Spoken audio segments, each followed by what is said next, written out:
नमस्कार, मैं हरि। आप देख रहे हैं डिजिटल न्यूज झारखंड। तो चलिए जानते हैं झारखंड की प्रमुख खबरों के बारे में। इससे पहले आपसे छोटी सी निवेदन कि अगर आप चैनल में नए हैं तो चैनल को सब्सक्राइब अवश्य कर ले ताकि झारखंड की सभी ताजा तरीन खबरें सबसे पहले आपको मिल सके। तो चलिए शुरुआत करते हैं आज की पहली और बड़ी खबर से। देश ने महान लाल खो दिया। मनमोहन सिंह के निधन पर सीएम हेमंत सोरेन समेत कई नेताओं ने जताया शोक। दरअसल आपको बता दो, पूर्व प्रधानमंत्री डॉक्टर मनमोहन सिंह का गुरुवार 26 दिसंबर को निधन हो गया। उन्होंने 92 साल की उम्र में अंतिम सांस ली। उनके निधन से देश में शोक की लहर है।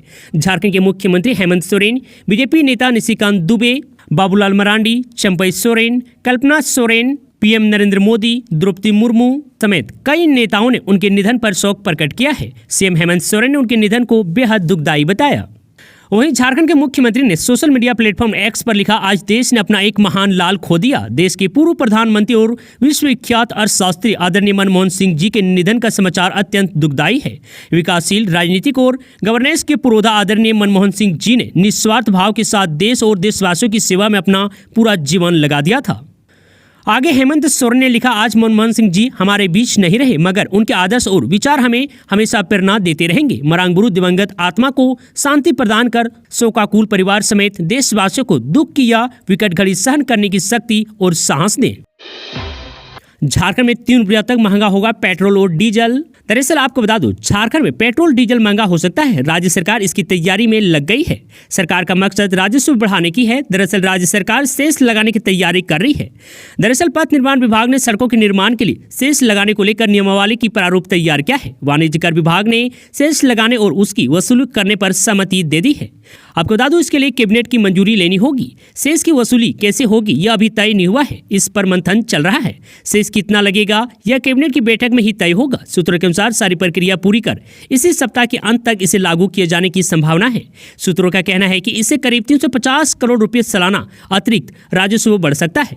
पहले वेट बढ़ाने की तैयारी थी, लेकिन बाद में सेस लगाने का फैसला लिया गया है। आपको बता दूं कि झारखंड में अभी पेट्रोल डीजल पर 22% वेट लागू है। इसमें पेट्रोल पर 22% वेट या 17 रुपये प्रति लीटर में जो ज्यादा हो वह उपभोक्ताओं से वसूला जा रहा है। इसी तरह डीजल में भी 22% वेट या 12 रुपया 50 पैसा प्रति लीटर में जो ज्यादा होता है वह वसूला जाता है।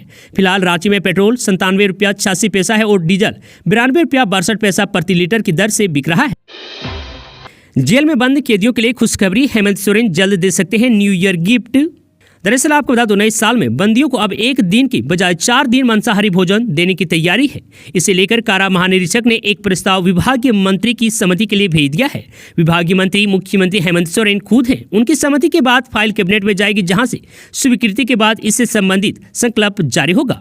नए प्रस्ताव में बंदियों को पर्याप्त मात्रा में प्रोटीन दिए जाने का जिक्र है। वर्तमान वर्ष 2012 के डाइट चार्ट के अनुसार बंदियों को भोजन दिया जा रहा है। इसके तहत मांसाहारी बंदी को सप्ताह में 1 दिन 100 ग्राम प्रतिबंधी खसी का मीट दिया जाता था। राज्य सरकार को भेजे गए नए प्रस्ताव में खसी का मीट नहीं दिया जाएगा। इसके बदले में सप्ताह में 3 दिन 200-200 ग्राम मुर्गा व 1 दिन 2 अंडा प्रतिबंधी को दिया जाएगा। और वहीं इधर शाकाहारी बंदियों की बात करें तो अब तक शाकाहारी बंदियों को सप्ताह में 500 ग्राम खीरा भोजन के साथ देने की व्यवस्था है। अब ऐसे बंदियों को खीरे के साथ साथ सप्ताह में 3 दिन 100 ग्राम सोयाबीन बड़ी व 1 दिन पनीर की सब्जी भी दी जाएगी। आपको बता दूं, मुख्यमंत्री हेमंत सोरेन ने जेल में रहने के दौरान भोजन में बदलाव की जरूरत महसूस की थी। सूचना है कि उन्होंने जेल की खान पान व्यवस्था को करीब से देखा। कुछ बंदियों से भी उनका फीडबैक लिया। जेल से बाहर आने के बाद उन्होंने अधिकारियों से जेल में खान पान में सुधार को लेकर ठोस योजना बनाने संबंधी दिशा निर्देश दिया था। झारखंड में पेट्रोल डीजल पर सेस की तैयारी, बाबूलाल मरांडी का आरोप, आम जनजीवन होगा प्रभावित। दरअसल आपको बता दूं, झारखंड के हेमंत सोरेन सरकार पेट्रोल और डीजल पर सेस लगाकर प्रति लीटर 2 से 3 रुपये वसूलने की तैयारी कर रही है। यह आरोप झारखंड भाजपा के अध्यक्ष बाबूलाल मरांडी ने लगाया है। उनका कहना है कि मुख्यमंत्री के निर्देश के बाद अधिकारी जनता के पॉकेट पर बोझ लादकर सरकारी खजाना भरने की कोशिश कर रहे हैं। हालांकि वित्त मंत्री राधाकृष्ण किशोर ने इस तरह के फैसले पर अनभिज्ञता जाहिर की है। बाबूलाल मरांडी ने मुख्यमंत्री से तत्काल इस तरह का फैसला वापस लेने की मांग की है। उनका कहना है कि सेस लगने से पेट्रोल और डीजल महंगे हो जाएंगे।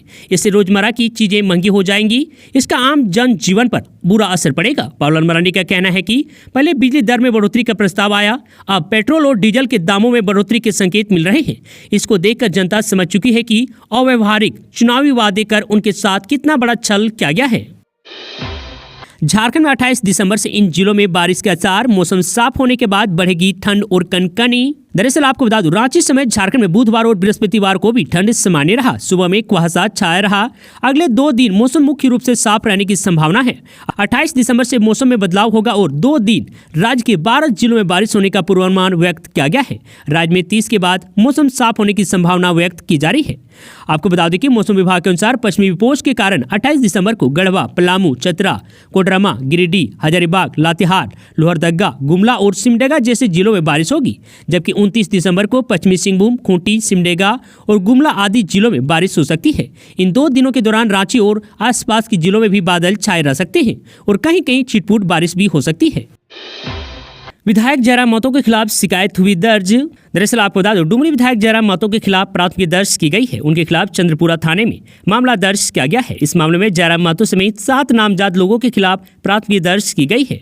आपको बता दें, इनमें जयराम महतो, संदीप महतो, तिलक महतो, नितेश, संजीत कुमार, राहुल पासवान और विनोद चौहान समेत 30 से 40 अज्ञात लोगों पर रंगदारी, अवैध कब्जा, चोरी और सरकारी काम में बाधा डालने का आरोप लगाया गया है। इस मामले में बेरमो एसडीएम महेश मछुआ, सीसीएल के अधिकारी और पुलिस मौजूद थी। बता दें कि बीती रात क्वार्टर खाली कराने गए सीसीएल अधिकारियों और पुलिस के साथ विधायक जयराम महतो की तीखी नोकझोंक हुई थी। गर्मागर्म माहौल के दौरान पुलिस पर शासन को कार्रवाई करने से रोका गया था। बता दो कि सीसीएल ने ढोरी क्षेत्र के माध्यम से मकोली स्थित उक्त क्वार्टर को अपने प्रशिक्षुओं को आवंटित किया था, जिसके बाद जयराम महतो के समर्थकों ने उन प्रशिक्षुओं को जबरन कमरे से बाहर निकाल दिया और पूरे क्वार्टर पर कब्जा कर लिया। कब्जे की जानकारी मिलने पर सीसीएल के आदेश के बाद सीसीएल के अधिकारी बेरमो थाना, नवाडी थाना, गांधीनगर थाना और चंद्रपुरा थाना बल के साथ पहुंचे और क्वार्टर को कब्जे से मुक्त कराने का प्रयास किया। इस दौरान रात 2 बजे डुमरी विधायक जयराम महतो पहुंचे। पूरी रात जयराम महतो और अधिकारियों के बीच हाई वोल्टेज ड्रामा चलता रहा, जिसके बाद प्रशासन बिना कब्जा मुक्त कराए वापस लौट गए। आपको बता दूं कि इस मामले को लेकर ढोरी क्षेत्र के महाप्रबंधक रंजय कुमार और अन्य अधिकारियों ने चंद्रपुरा थाने में जाकर डुमरी विधायक जयराम महतो के खिलाफ मामला दर्ज करवाया है। और वहीं कब्जे वाले सवाल पर जयराम महतो ने कहा कि उन्हें इस घर में रहने का कोई शौक नहीं है, वे कब्जा करने नहीं आए। मामले को गलत तरीके से पेश किया जा रहा है। सीएम हेमंत सोरेन ने स्वास्थ्य व्यवस्था को लेकर अधिकारियों को दी सख्त निर्देश का सभी अस्पताल 24/7 फंक्शनल होनी चाहिए। दरअसल आपको बता दूं, मुख्यमंत्री हेमंत सोरेन ने गुरुवार को स्वास्थ्य, चिकित्सक, शिक्षा एवं परिवार कल्याण विभाग के अधिकारियों के साथ उच्च स्तरीय समीक्षा बैठक की। आपको बता दें, हेमंत सोरेन ने कहा कि राज्य के सभी मेडिकल कॉलेज एवं अस्पताल तथा जिला अस्पतालों का हेल्थ सर्किट बनाया जाए ताकि जरूरत के हिसाब से मरीजों को एक अस्पताल से दूसरे अस्पताल में शिफ्ट किया जा सके। इससे किसी एक अस्पताल पर मरीजों का ज्यादा दबाव नहीं पड़ेगा। इसके लिए जरूरी है कि सभी अस्पतालों में इलाज की बेहतर सुविधा उपलब्ध होनी चाहिए। उन्होंने कहा कि लोगों को राज्य में ही बेहतर स्वास्थ्य सुविधाएं उपलब्ध कराने के लिए सरकार प्रतिबद्ध है। मुख्यमंत्री ने राजधानी रांची के रीडेवलपमेंट प्लान तथा यातायात व्यवस्था को लेकर भी संबंधित अधिकारियों के साथ अहम बैठक की है। आपको बता दूं, उन्होंने कहा है कि सभी सरकारी अस्पताल 24/7 फंक्शनल होनी चाहिए। इस दिशा में चिकित्सक और पारा मेडिकल कर्मी अस्पतालों में हमेशा उपलब्ध होनी चाहिए ताकि मरीज कभी भी आए तो उनका इलाज सुनिश्चित हो सके। मुख्यमंत्री ने सामुदायिक स्वास्थ्य केंद्र और जिला अस्पतालों को लेकर बेहतर तथा अत्याधुनिक सुविधा उपलब्ध कराने की दिशा में पहल करने का निर्देश दिया है। रघुवर दास का रांची में भव्य स्वागत। उमड़ी भाजपा कार्यकर्ता आज जाएंगे जमशेदपुर। दरअसल आपको बता दूं, उड़ीसा के राज्यपाल पद से त्यागपत्र देने के बाद पूर्व मुख्यमंत्री रघुवर दास जब गुरुवार को भगवान बिरसा मुंडा एयरपोर्ट पहुंचे तो भाजपा कार्यकर्ताओं की भारी भीड़ उनकी प्रतीक्षा में खड़ी थी। एयरपोर्ट के बाहर कुछ समय के लिए इससे अव्यवस्था का माहौल रहा। रघुवर दास बाहर निकलने के बाद लगभग 15 मिनट तक कार्यकर्ताओं ने नेताओं से मुलाकात करते रहे। जमशेदपुर से भी भाजपाइयों की भारी भीड़ उनके स्वागत को पहुंची थी। कार्यकर्ता ने उन्हें फूल मालाओं से लाद दिया था। रघुवर दास अपने भव्य स्वागत से अभिभूत दिखे। उन्होंने कार्यकर्ताओं का आभार व्यक्त किया और काफिले के साथ धुर्वा स्थित अपने सरकारी आवास की ओर रवाना हुए। इससे पहले एयरपोर्ट पर उन्हें गार्ड ऑफ ऑनर देकर सम्मानित किया गया। जानकारी के मुताबिक रघुवर दास शुक्रवार आने के आज जमशेदपुर रवाना होंगे। वहां भी उनके स्वागत की पुरजोर तैयारी की गई है। आपको बता दें कि भुवनेश्वर से विदाई के पूर्व रघुवर दास ने झारखंड के 1000 आदिवासी बच्चों को राजभवन की सैर कराई। दरअसल उन्होंने वादा किया था कि वे इन्हें राजभवन का दर्शन कराएंगे। एक्स पर पोस्ट कर उन्होंने इनकी जानकारी भी दी है।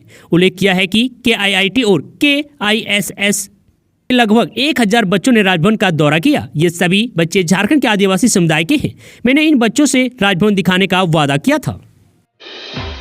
मैया सम्मान के बाद पलामू में भैया अभियान की होगी विशेष खातिरदारी। दरअसल आपको बता दूं, झारखंड के पलामू जिले में अब मैया सम्मान के जैसे ही भैया के लिए भी एक अभियान शुरू किया गया है। लेकिन इस अभियान से भैया लोगों को कोई राशि नहीं मिलने वाली है, बल्कि उन्हें इससे सावधान रहने की जरूरत है। नहीं तो नए साल पर पुलिस उनकी खातिरदारी करती नजर आ सकती है। दरअसल नए साल के आगमन को लेकर कई इलाकों में जश्न की तैयारी शुरू हो गई है। जश्न मनाने के लिए लोग पिकनिक स्पॉट का रुख कर रहे हैं।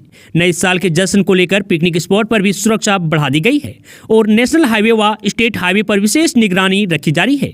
इसी कड़ी में शराब पीकर गाड़ी चलाने वालों के लिए पुलिस भैया अभियान चला रही है। कोई शराब पीकर गाड़ी चलाते हुए पकड़ा गया तो पुलिस उनसे सख्ती से निपटेगी।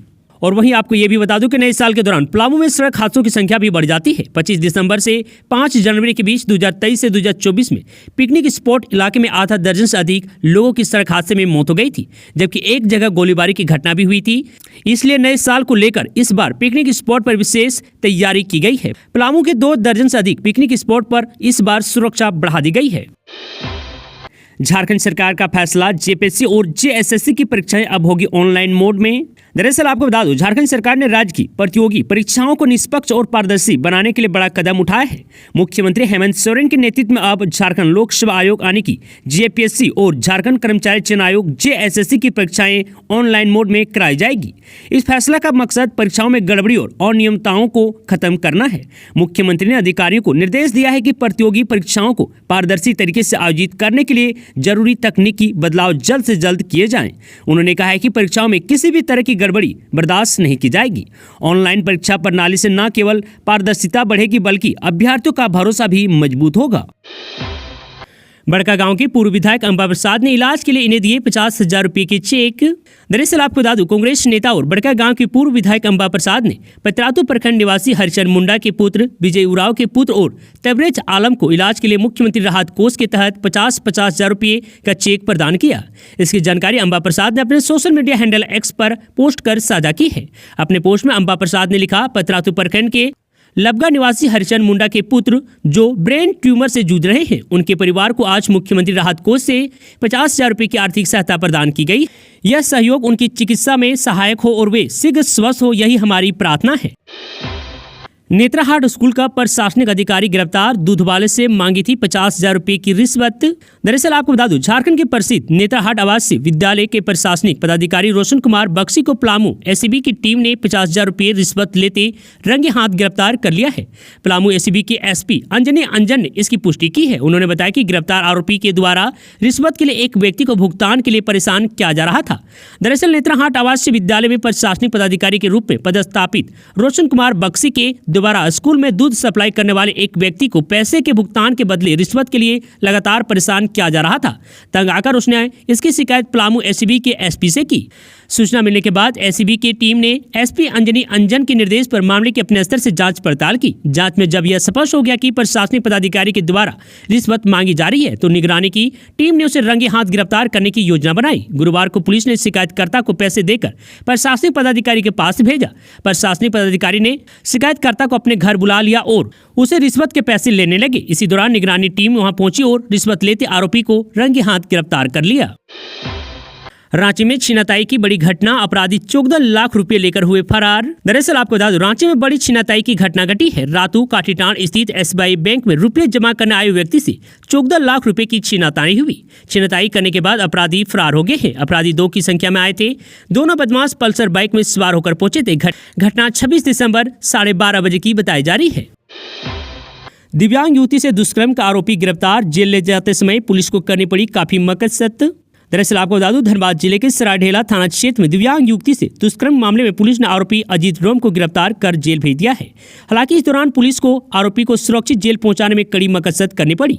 स्थानीय लोग आरोपी को देखने के लिए प्रदर्शन करने लगे और कोर्ट परिसर के बाहर डटे रहे।